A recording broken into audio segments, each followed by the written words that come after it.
झांसी की रानी लक्ष्मीबाई ने अपनी वीरता और बलिदान से दुनिया के सामने, विशेष रूप से भारतीय समाज के सामने एक ऐसा उदाहरण प्रस्तुत किया था जिसने भारतीय महिलाओं की मानसिक दास्ता की बेड़ियों को तोड़ने का काम किया था। जब अधिकांश भारतीय राजाओं ने ब्रिटिश सत्ता के सामने घुटने टेक दिए थे, तब रानी लक्ष्मीबाई ने अंग्रेजी सत्ता का साहस के साथ मुकाबला किया था। सदियों से भारतीय महिलाओं में जो हीन भावना घर कर गई थी, जिसकी वजह से वे अपने को अक्षम और कमजोर समझती थीं, महारानी लक्ष्मीबाई ने उस मानसिकता को बदलने का काम किया। उन्होंने साबित किया कि भारतीय स्त्री न तो शारीरिक रूप से कमजोर है, न मानसिक रूप से, बल्कि सदियों से चली आ रही सामाजिक परिस्थितियों ने उसे कमजोर बना दिया था। महारानी लक्ष्मीबाई ने भारतीय महिलाओं को जगाने का, प्रेरित करने का काम किया ताकि वे लंबे समय से चली आ रही दास्ता की बेड़ियों को उतार फेंकें और अपनी क्षमता, अपने शौर्य से नया इतिहास लिखें। निसंदेह महारानी लक्ष्मीबाई का यह ऐसा अनुपम योगदान था जिसके लिए उन्हें सदैव याद रखा जाएगा, उनकी पूजा की जाएगी। आज त्रिपुरा पपेट थिएटर उसी महान भारतीय वीरांगना रानी लक्ष्मीबाई को अमर वीरांगना की इस प्रस्तुति के माध्यम से अपनी श्रद्धांजलि अर्पित करता है।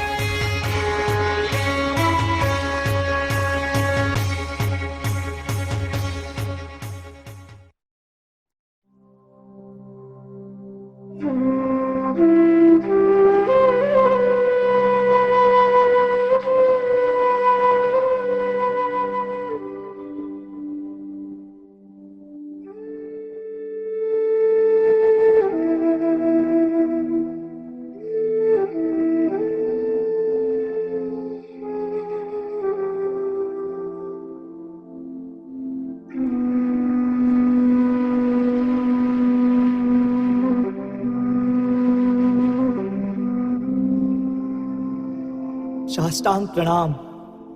आज मेरा परम सौभाग्य है, झांसी के राजगुरु आज मेरे घर पर हैं।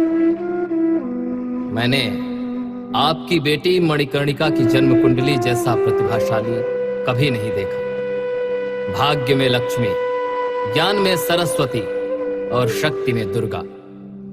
इसलिए मैं आपकी बेटी मणिकर्णिका का विवाह झांसी के राजा गंगाधर राय नियोलकर से करना चाहता हूं। लेकिन ये कैसे संभव है? क्यों?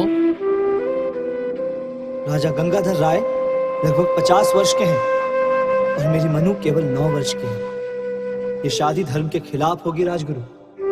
नहीं मोरपंथ, ये शादी धर्म के आधार पर नहीं होगी। ये शादी देश के लिए होगी। घूंघट की शक्ल में छुपी है देश की आजादी।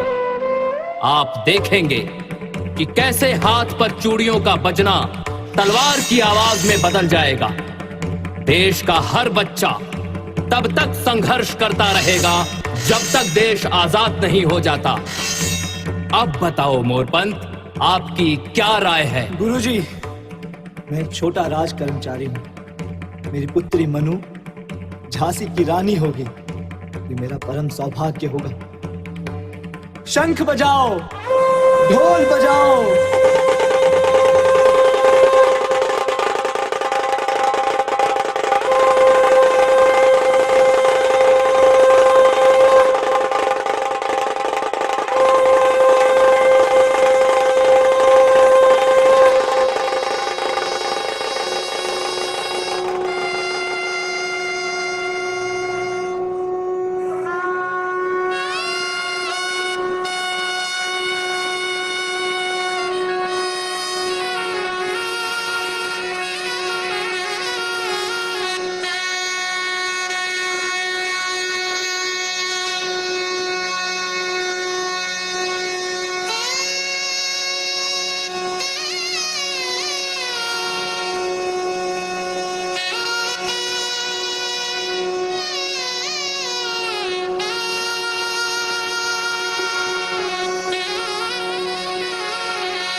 सुन जो कहानी मोरी बालम वारे, बालम वा मोरी साजन वारे, बालम वा मोरी साजन वारे, कदर ना जानी मोरी बालम वारे, कदर ना जानी मोरी बालम वारे, बालम वा मोरी साजन वारे, बालम वा मोरी साजन वारे, कदर ना जानी मोरी बालम वारे, कदर ना जानी मोरी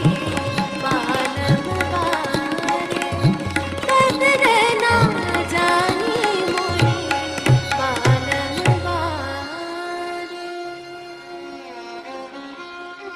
क्या हुआ महाराज? क्या आप बीमार महसूस कर रहे हैं? नहीं, क्या आप किसी बात से परेशान हैं? मुझे नहीं पता कि अंग्रेज किस तरह भारत को निगल रहे हैं और कितने दिनों तक मैं झांसी को जिंदा रख पाऊंगा। उम्र भी बढ़ गई है। महाराज, आप झांसी की प्रजा के रक्षक हैं। यदि आप कमजोर हो गए तो वो भी कमजोर हो जाएंगे, और ऐसे शब्द किसी वीर के मुख पर शोभा नहीं देते महाराज।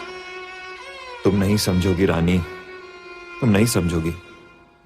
जिस राज्य में ऐसा प्रजावत्सल राजा और ऐसा वीर योद्धा हो, वहां अंग्रेजों की काली छाया नहीं पड़ सकती। रानी, मैं आपको जितना देखता हूं उतना ही मोहित होता हूं। आप जैसी बुद्धिमान रानी को पाकर यह राज्य धन्य है। आज से आपका नाम लक्ष्मीबाई है। झांसी की रानी लक्ष्मीबाई, रानी लक्ष्मीबाई।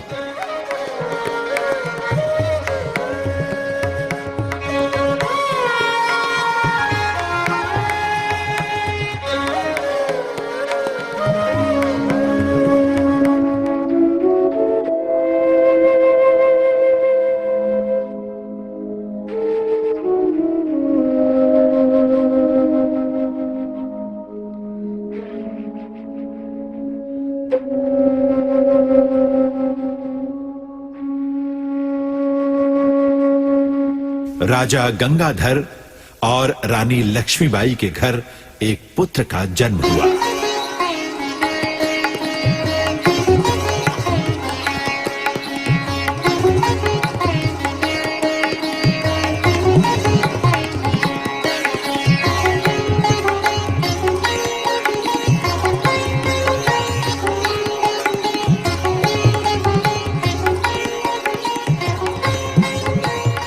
लेकिन कुछ ही महीनों में बच्चे की मौत हो गई।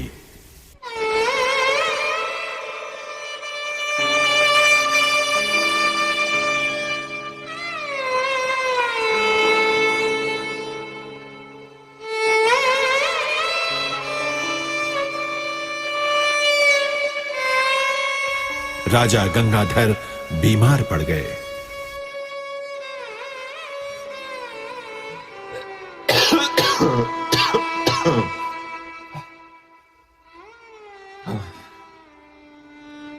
गवर्नर जनरल लॉर्ड डलहौजी द्वारा डॉक्ट्रिन ऑफ लेप्स नामक जो कानून लागू किया गया है, से झांसी को ब्रिटिश के हाथों में सौंप देने के अलावा और कोई उपाय नजर नहीं आ रहा है।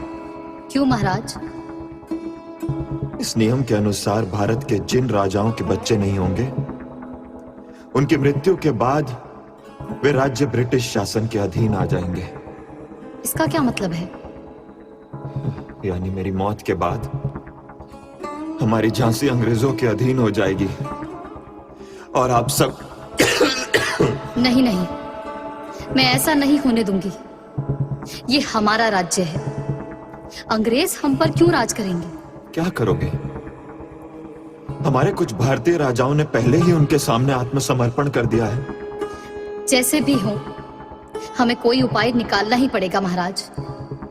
कोई रास्ता नहीं है रानी, कोई रास्ता नहीं है। अच्छा, महाराज, अगर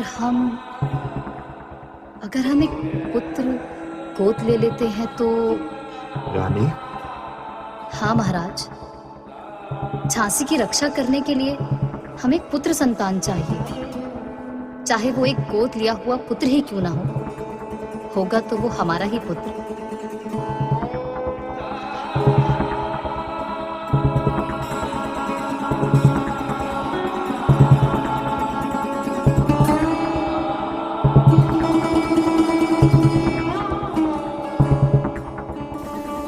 झांसी के राजा गंगाधर राव नेवलकर और रानी लक्ष्मीबाई झांसी को अंग्रेजों के चंगुल से बचाने के लिए एक बालक को गोद लेते हैं। नाम आनंद राव, बाद में जिसका नाम बदलकर रखा जाता है दामोदर राव। आनंद राव वास्तव में राजमहल और झांसी में खुशियों की सौगात लेकर आया।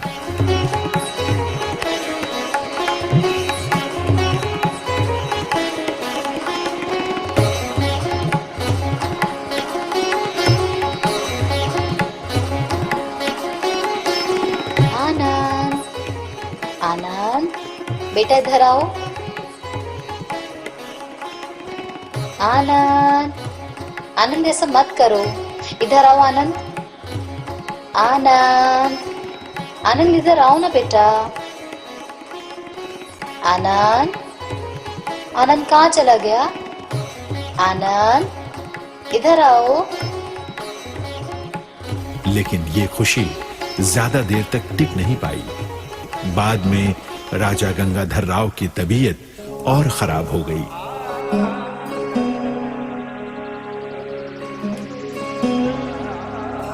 रानी, पॉलिटिकल एजेंट और दूसरे ऑफिसरों की उपस्थिति में दामोदर राव को हमारे पुत्र के रूप में हम गोद लेते हैं। ईस्ट इंडिया कंपनी को भी हमारी तरफ से चिट्ठी भेज दी गई है। मेरी मृत्यु के बाद मेरा पुत्र दामोदर राव ही झांसी का राजा होगा, और जब तक दामोदर झांसी के राज कार्य को संभालने के लिए उपयुक्त युवक नहीं बन जाता, झांसी की रानी लक्ष्मीबाई दामोदर राव की ओर से झांसी के राज कार्यों का पालन करेगी। अब से आप झांसी के अभिभावक हैं।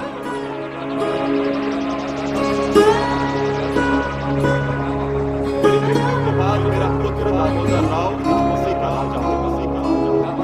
अब से आप झांसी के अभिभावक हैं, और जब तक दामोदर झांसी के राज कार्य को संभालने के लिए उपयुक्त युवक नहीं बन जाता, झांसी की रानी लक्ष्मीबाई दामोदर राव की ओर से झांसी के राज कार्यों का पालन करेगी।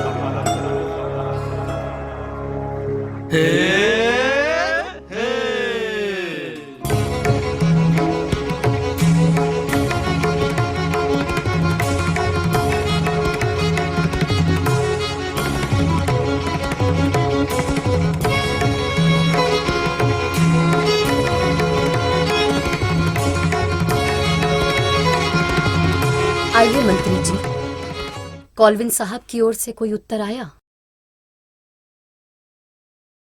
आपकी चुप्पी ही जैसे उत्तर दे रही है।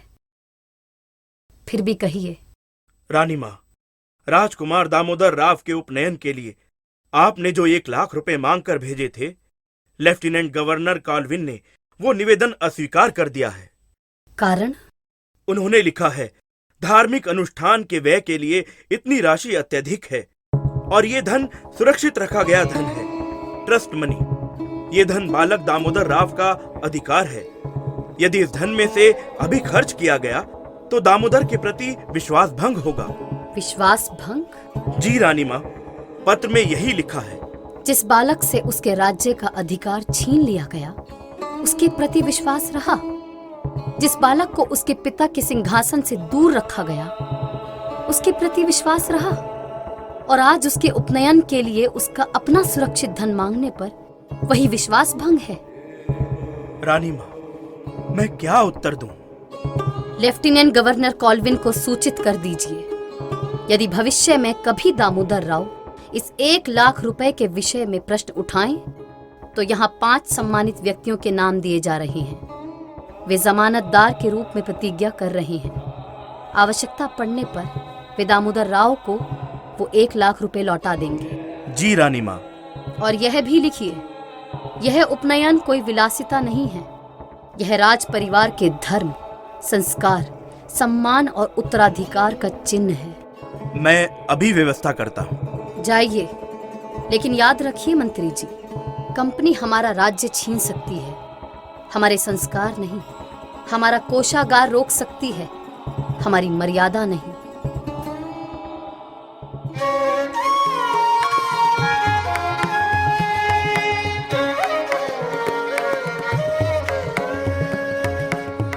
ये तिलक केवल राज चिन्ह नहीं है, ये झांसी के लोगों का विश्वास है। झांसी के लोग जानते हैं ये बालक उनका ही पुत्र है। आज से ये बालक केवल एक परिवार का पुत्र नहीं, झांसी के भविष्य की आशा का प्रतीक है। भगवान तुम्हें शक्ति दे। तुम केवल सिंहासन के अधिकारी ना बनो, लोगों के प्रेम के भी अधिकारी बनो। हे ईश्वर, इस बालक की रक्षा करें, झांसी की मर्यादा की रक्षा करें। हे, तुम कौन हो? इस समय यहाँ आने का कारण क्या है? मैं सदाशिव राव हूँ। राजा गंगाधर राव के परिवार का रक्त मेरी नसों में है।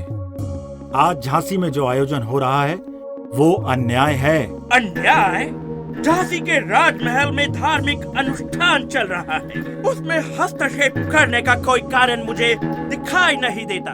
वो केवल धार्मिक अनुष्ठान नहीं है साहब, वो सिंहासन पर कब्जा करने की तैयारी है।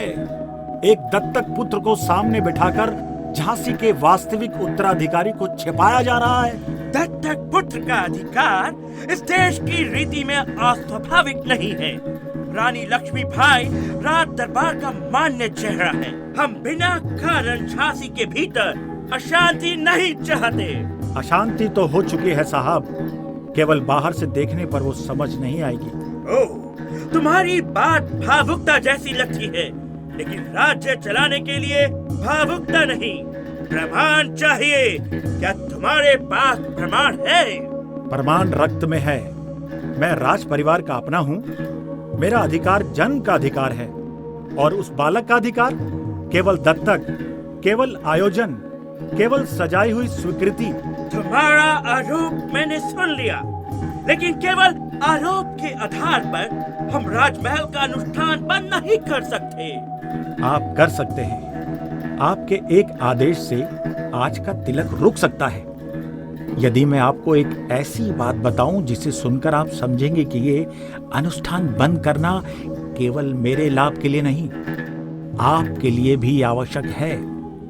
तुम कहना क्या चाहते हो? तुम निश्चित हो? मैं केवल निश्चित नहीं हूं साहब, मैं सहायता करने के लिए भी तैयार हूं। बदले में तुम क्या चाहते हो? मेरा अधिकार, झांसी के सिंहासन पर मेरा नाम, और आज का आयोजन बंद हो। महारानी, जनरल लॉर्ड डलहौजी की तरफ से आपके लिए संदेश आया है। ईस्ट इंडिया कंपनी स्वर्गीय महाराजा गंगाधर राव नियलकर के दत्तक पुत्र की किसी भी कानूनी मान्यता को स्वीकार नहीं करती है।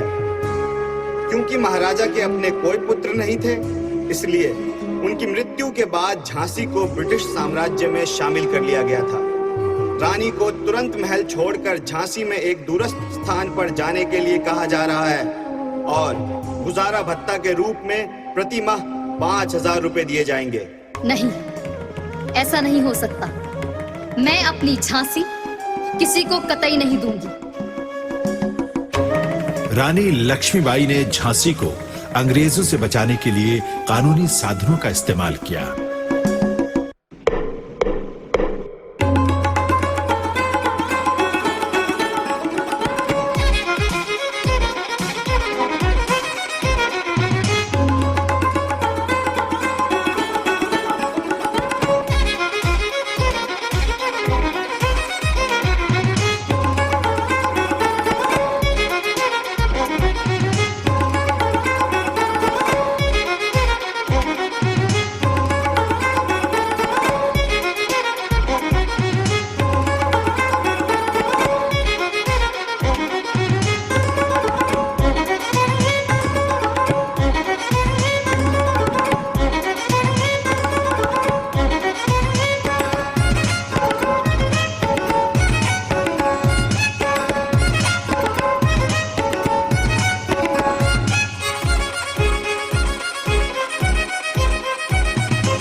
झांसी को कभी भी अंग्रेजों के हवाले नहीं करूंगी, किसी भी कीमत पर नहीं।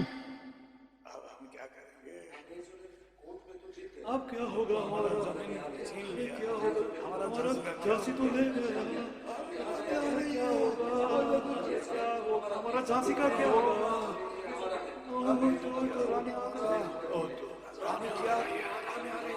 हमारा क्या होगा क्या होगा? पेशावर अंग्रेजों के सामने आत्मसमर्पण कर चुके हैं। दिल्ली के महाराजा और अंग्रेजों से लड़ने की स्थिति में नहीं है। वो पहले ही लखनऊ और अवध पर कब्जा कर चुके हैं। इन अंग्रेजों की नजर अब झांसी पर है, लेकिन झांसी सिर्फ हमारी है। हाँ, झांसी सिर्फ हमारी है, सिर्फ हमारी है, सिर्फ हमारी है, सिर्फ हमारी है। अंग्रेज विदेशी हैं, हमारे दुश्मन। वो हमारे धन को लूटने आए हैं, लेकिन हम ऐसा नहीं होने देंगे। नहीं होने देंगे हम ऐसा। बिल्कुल नहीं होने देंगे, बिल्कुल नहीं होने देंगे, बिल्कुल नहीं। लेकिन ऐसा करने के लिए हमें एक होना होगा। हमें मिलकर अंग्रेजों के खिलाफ लड़ना है। इस लड़ाई में झांसी का हर नागरिक, स्त्री, पुरुष, हर परिवार को आगे आना होगा। रानी माँ, हम आपके साथ हैं। हम सब मिलकर अपनी झांसी की रक्षा करेंगे। हाँ हाँ, रक्षा करेंगे, रक्षा करेंगे, रक्षा करेंगे। इस तरह सिर्फ साथ देने से ही नहीं होगा। आप सब अपने घर की महिलाओं को भी इस लड़ाई में शामिल करें। उन्हें अस्त्र शिक्षाओं में भी पूरी तरह प्रशिक्षित करें। मैं लक्ष्मीबाई झांसी की रानी आप सबके साथ हूँ। अब एक मुहूर्त की भी देरी नहीं चलेगी। सबको साथ में काम पर जुट जाना होगा।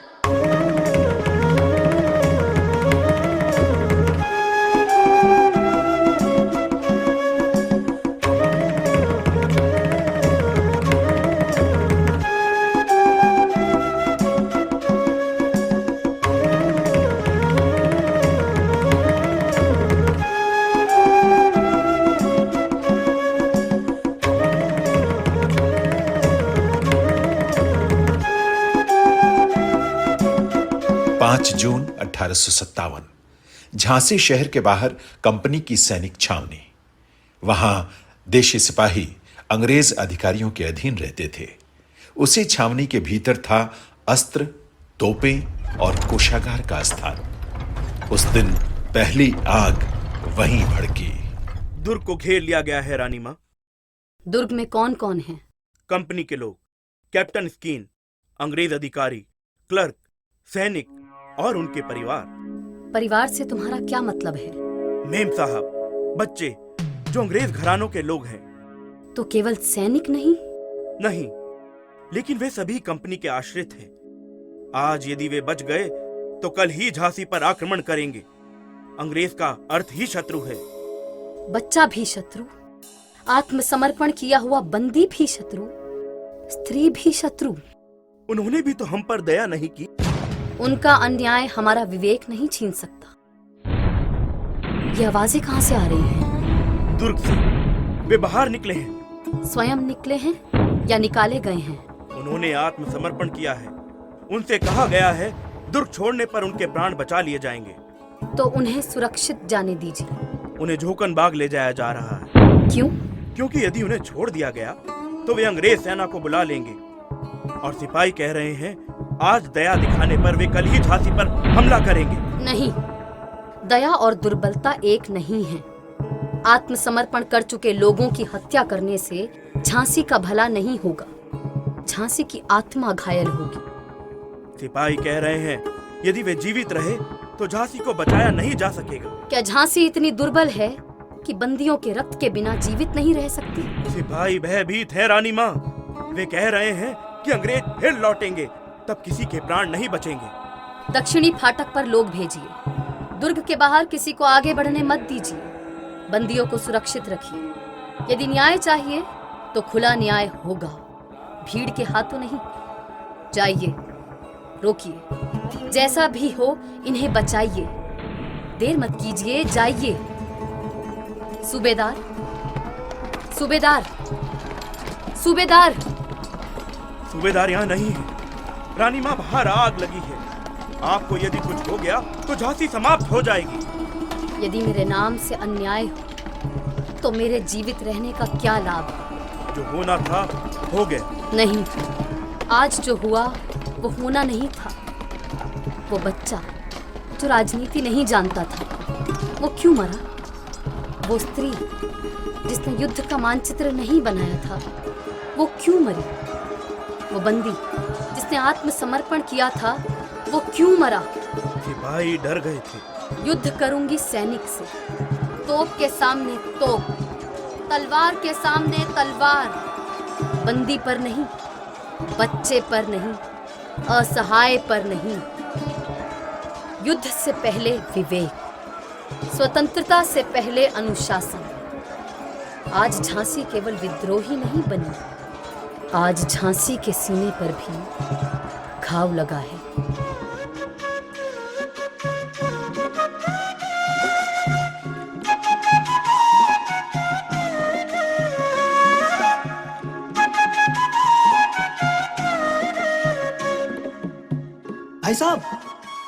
भाई साहब, सुनिए जरा। क्या आप मुझसे कुछ कहना चाहते हैं? हाँ जी, मैंने सुना है कि अंग्रेज अपनी कारतूसों में गाय की चर्बी डालते हैं। सिर्फ गाय की चर्बी ही नहीं, हाँ? मैंने तो ये भी सुना है कि उनकी एनफील्ड राइफलों में सूअर की चर्बी का भी इस्तेमाल किया जाता है। जी जी जी जी जी। अब और हमारे जात पात का कोई मोल ही नहीं रह पाएगा। क्या आप वाकई जानते हैं अंग्रेज हमें काफिर बनाना चाहते हैं? छी छी छी।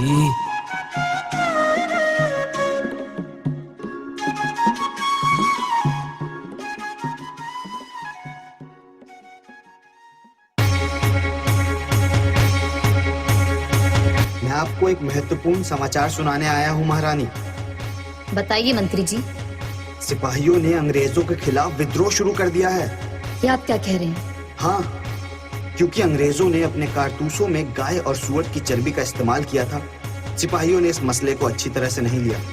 बैरकपुर रेजिमेंट के ही एक सिपाही मंगल पांडे के नेतृत्व में सिपाहियों ने अंग्रेजों के खिलाफ विद्रोह शुरू कर दिया। पर वो सब क्या चाहते हैं? उनका यही कहना है कि खुद के धर्म और जाति के लिए वो लड़ेंगे, विद्रोह करेंगे। जब मेजर ह्यूसन ने मंगल पांडे को गिरफ्तार करने की कोशिश की तो उसने उस पर गोली चलाकर उसकी हत्या कर दी। इसके बाद क्या हुआ? जैसे ये खबर मेरठ पहुंची, वहां के सिपाहियों ने भी बगावत शुरू कर दी। सिपाहियों ने मेरठ जेल को तोड़ दिया और सभी कैदियों को रिहा कर दिया। वहां से वे दिल्ली पहुंचे, जहां विद्रोहियों ने बहादुर शाह जफर को दिल्ली की गद्दी पर फिर से बिठा दिया। ये तो बहुत ही बढ़िया खबर है। ये 1857 है। इसका मतलब है कि हमें पूरे 100 साल लग गए अंग्रेजों के खिलाफ खड़े होने में।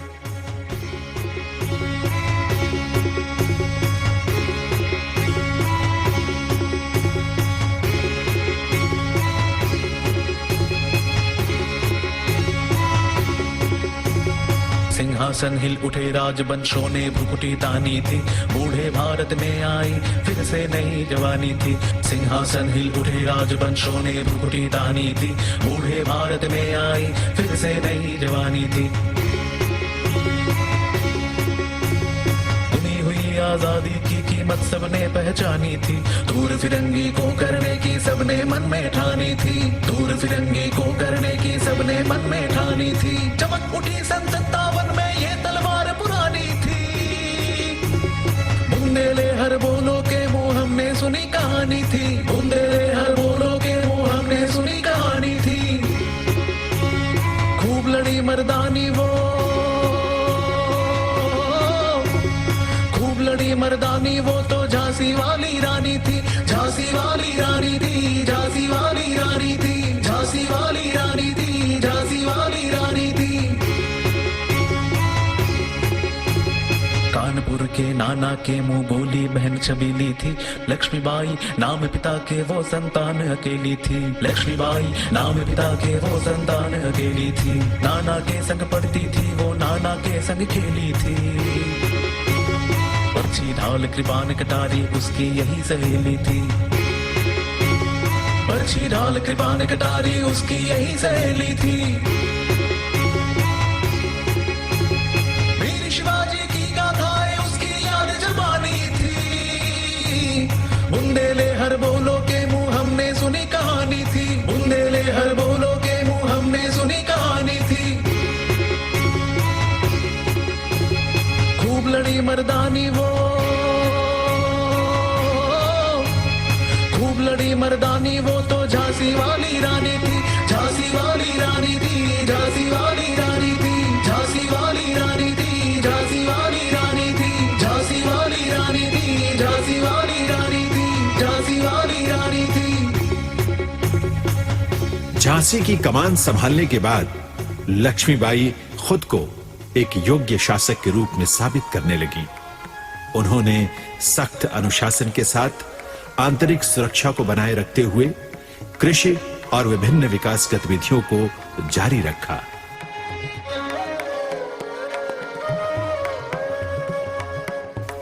इस बीच रानी से ईर्ष्या रखने वाले आंतरिक दुश्मन भी सक्रिय थे।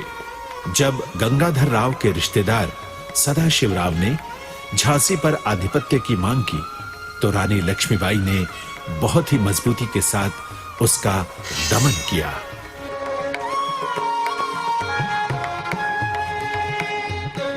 इस बीच अरशर के दीवान नत्थे खां ने झांसी पर हमला बोल दिया।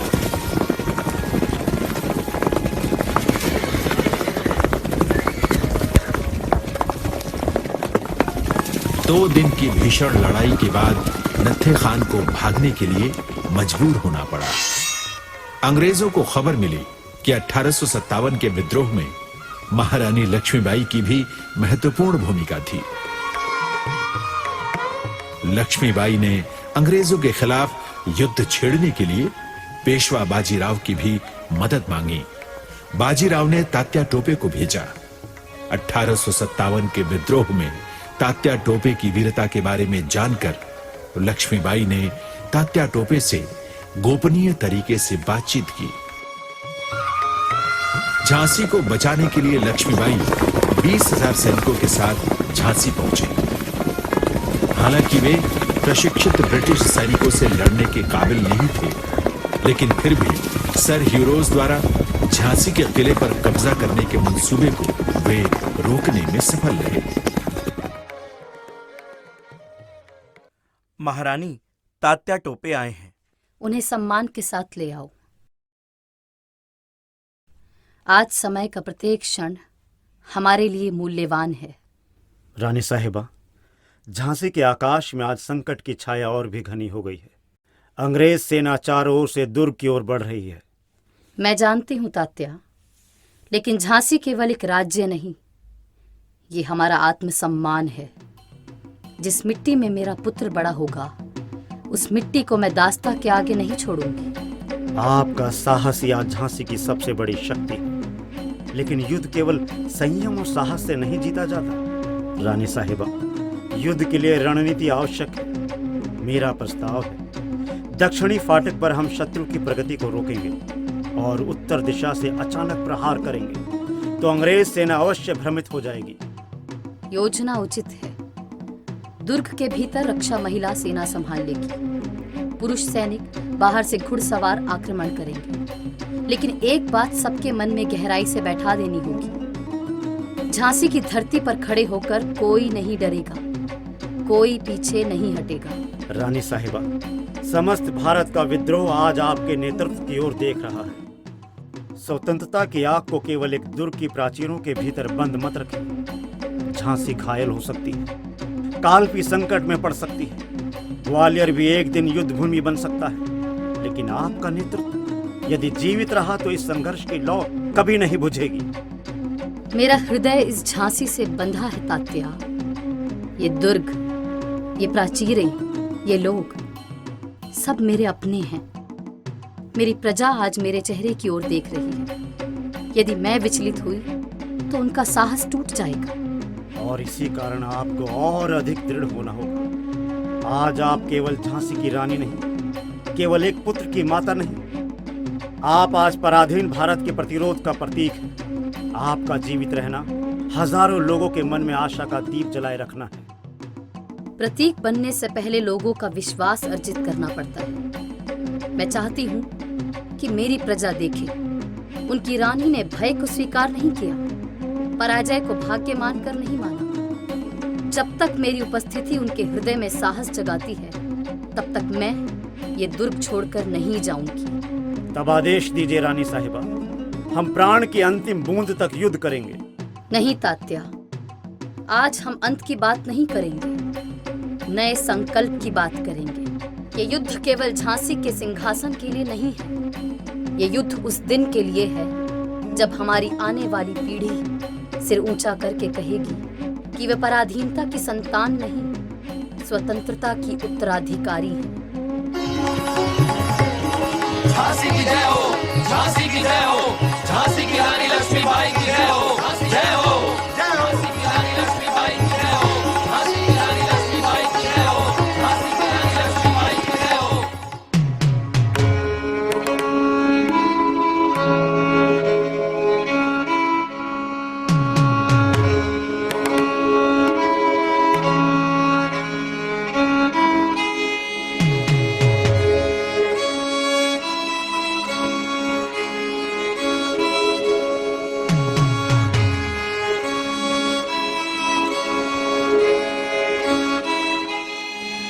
की जय हो, झांसी की जय हो, झांसी की रानी लक्ष्मीबाई की जय हो, झांसी की जय हो, झांसी की जय हो, झांसी की रानी लक्ष्मीबाई की जय हो, झांसी की जय हो, झांसी की जय हो, झांसी की रानी लक्ष्मीबाई की जय हो, झांसी की जय हो, झांसी की जय हो, झांसी की रानी लक्ष्मीबाई की जय हो, झांसी की जय हो। रानी से भेंट के बाद तात्या टोपे ने अपनी आक्रमण रणनीति बदल दी। आधी रात को हीरोज को समाचार मिला, तात्या टोपे के नेतृत्व में हजारों भारतीय सैनिक बेतवा नदी के विस्तृत रेतीले तट को पार करते हुए झांसी की ओर बढ़ रहे हैं।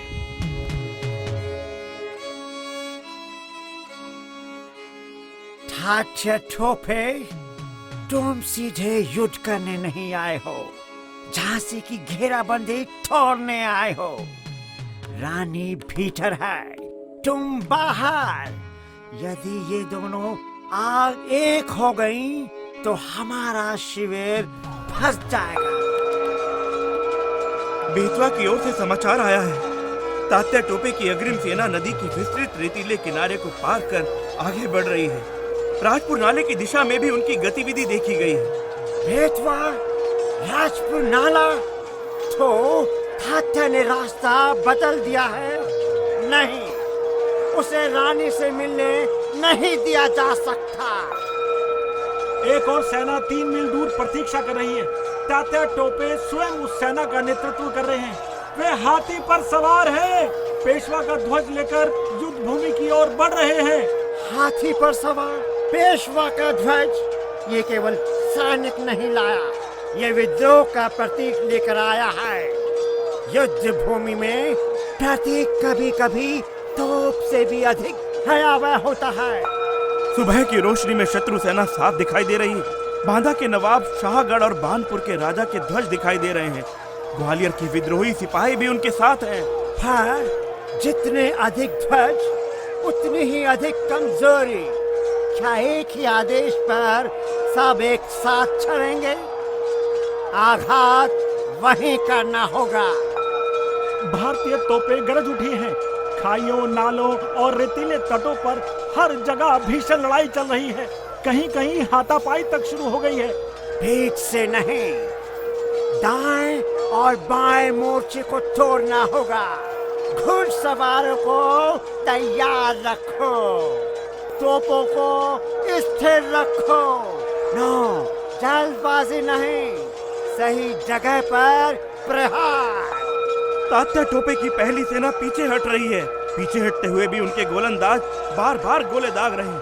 राजपुर नाले की ओर जाते हुए रास्ते के जंगल में आग लगा दी गई है। जंगल जलाकर रास्ता रोक रहे हैं। ये पीछे हटना है, पर केवल भागना नहीं। वे आग से समय खरीदना चाहते हैं। दबाव बनाए रखना होगा, पर जाल में पांव नहीं रखना है। राजपुर गांव के सामने बेतवा के रतीले चेहरे पर अंतिम लड़ाई शुरू हो गई है। तात्या की सेना बिखर गई है। तोपे, गोला बारूद, हाथी सब छोड़कर वे अलग अलग दिशाओं में भाग रहे हैं। समाप्त हो गया? नहीं, इस युद्ध का अंत नहीं है। आज बेतवा में तात्या का मार्ग रुक गया, लेकिन झांसी अब भी खड़ी है। रानी अब भी भीतर है। युद्ध अब और कठिन होगा। सन 1858 के बेतवा युद्ध में तात्या टोपे की पराजय मध्य भारत और बुंदेलखंड के इतिहास में एक गहरा आघात थी। संख्या, साहस, स्वदेश प्रेम सब कुछ भारतीय सेना में था। अंग्रेज अधिकारियों ने भी उनके व्यक्तिगत वीरत्व की प्रशंसा की थी, लेकिन उस दिन की पराजय ने झांसी पर अंग्रेजों की घेराबंदी को और भी कठोर बना दिया। हे झांसी के वीरों, मैं ही नहीं, सारा झांसी आज आपको एक साथ देखकर गौरवान्वित महसूस कर रहा है। धन्य है आप सबकी देशभक्ति। याद रखिए कि दुश्मन चाहे कितना भी मजबूत क्यों ना हो, हमारे दृढ़ विश्वास को वो कभी भी नहीं तोड़ पाएगा। अगर उनके पास उनकी सेना की फौज है, तो हमारे पास है हमारी हिम्मत। वो हमें रोकने की कोशिश करेंगे, पर हमारी हिम्मत को वो कभी भी तोड़ नहीं पाएंगे। वो हमें नष्ट कर सकते हैं, लेकिन वो हमारे सिर नहीं झुका सकते। बहादुर सैनिकों, ये वास्तविक परीक्षा का समय है। हार और जीत को भूल जाओ, युद्ध के मैदान में उतरो और एक नायक की तरह लड़ो, ताकि तुम अमर रह सको। झांसी सिर्फ और सिर्फ हमारी है। सिर्फ हमारी है। हम किसी भी हालत में हमारी झांसी को अंग्रेजों के हवाले नहीं करेंगे, चाहे हमारे प्राण ही क्यों न चले जाए। झांसी की जय हो, झांसी की रानी लक्ष्मीबाई की जय हो, जय हो, जय हो, जय हो।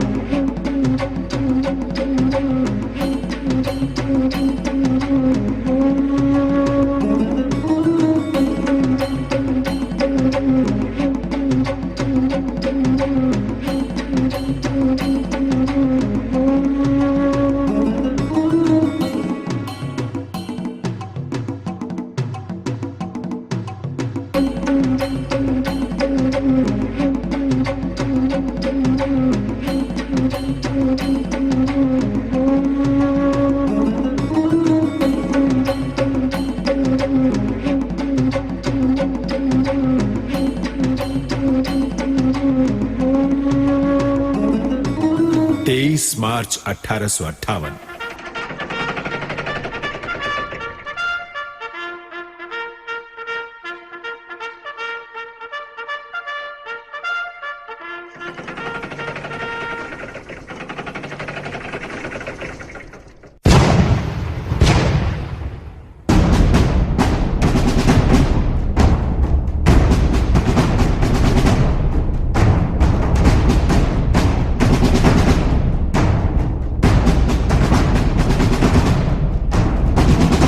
ह्यूरोज के नेतृत्व में ब्रिटिश सेना ने झांसी पर आक्रमण कर दिया। रानी लक्ष्मीबाई अपनी सेना का नेतृत्व कर रही थी, लेकिन प्रशिक्षित ब्रिटिश सैनिकों की दीवार को वे तोड़ न सकी।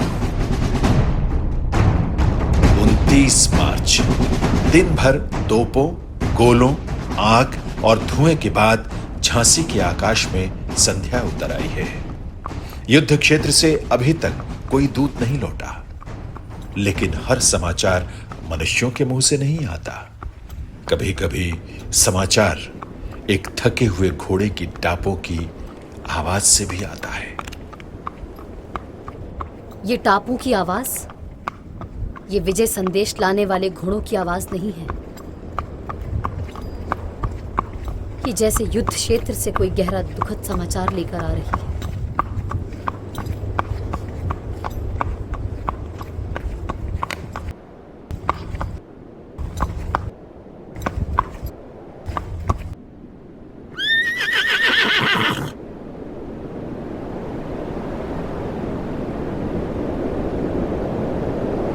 खुदा बख्श खां,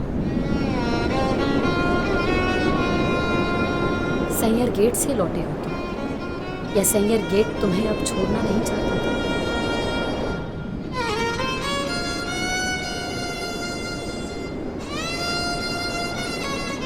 तुमने अपना वचन निभाया, खुदा बख्श।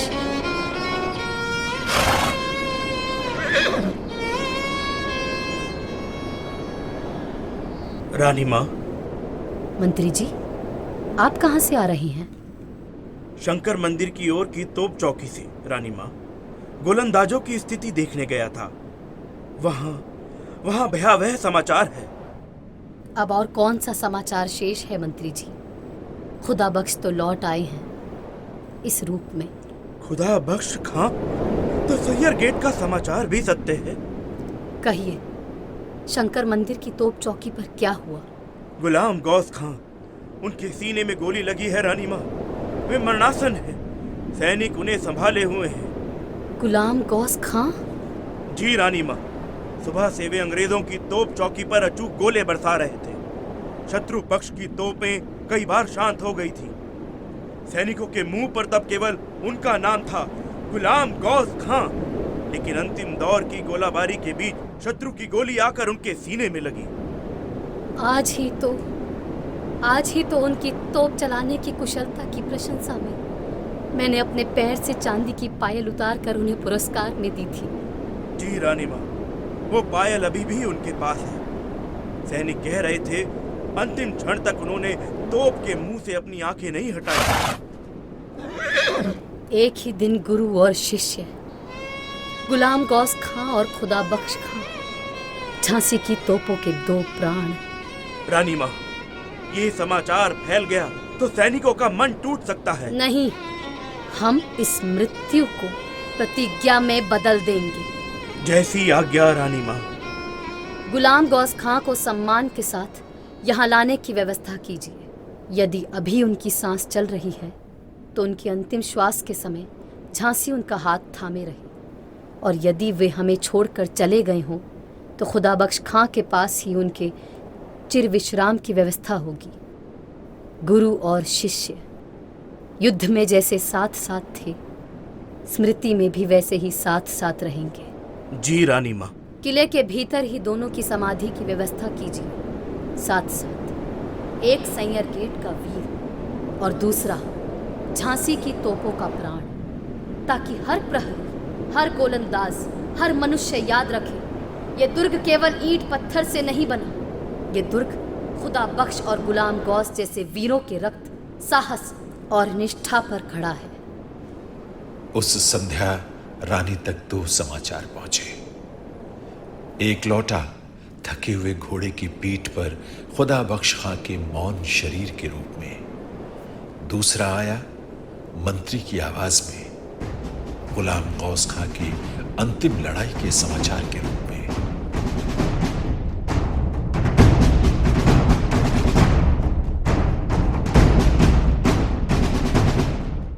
अंग्रेजों ने झांसी पर कब्जा कर लिया। रात के अंधेरे में लक्ष्मीबाई अपने बेटे के साथ झांसी छोड़कर कालपी पहुंची।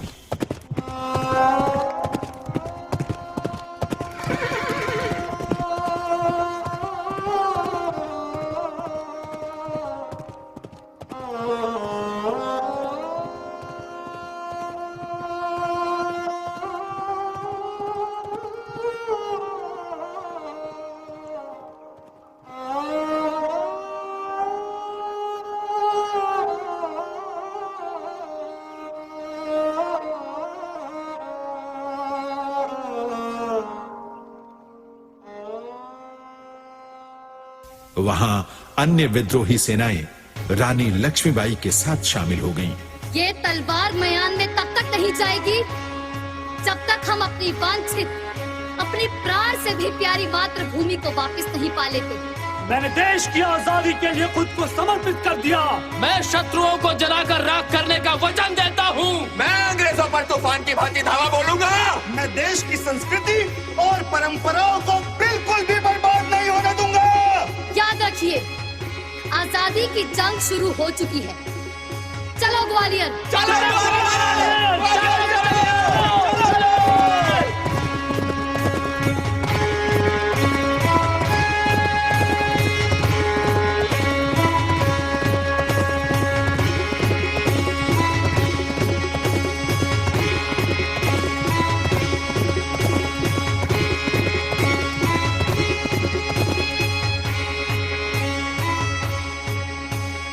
रानी लक्ष्मीबाई और तात्या टोपे की एक संयुक्त सेना ने ग्वालियर के महाराजा को हराया और ग्वालियर के किले पर कब्जा कर लिया।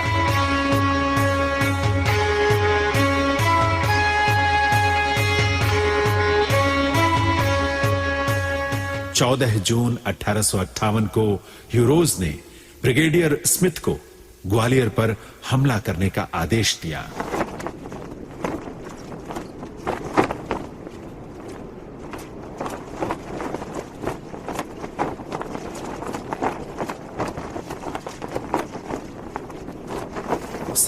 जून को ब्रिगेडियर स्मिथ ने युद्ध का डंका बजा दिया।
खूब लड़ी मर्दानी वो तो झांसी वाली रानी थी।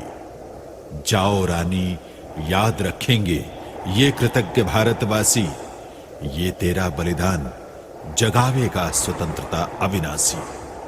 होवे चुप इतिहास लगे सच्चाई को चाहे फांसी, हो मदमाती विजय मिटा दे गोलों से चाहे झांसी। तेरा स्मारक तू ही होगी, तू खुद अमिट निशानी थी।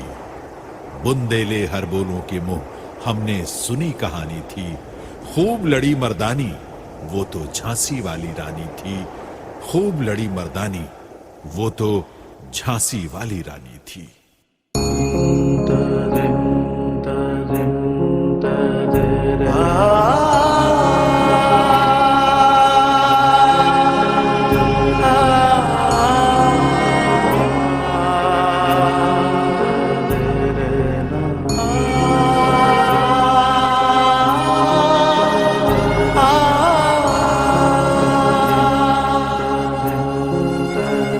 आ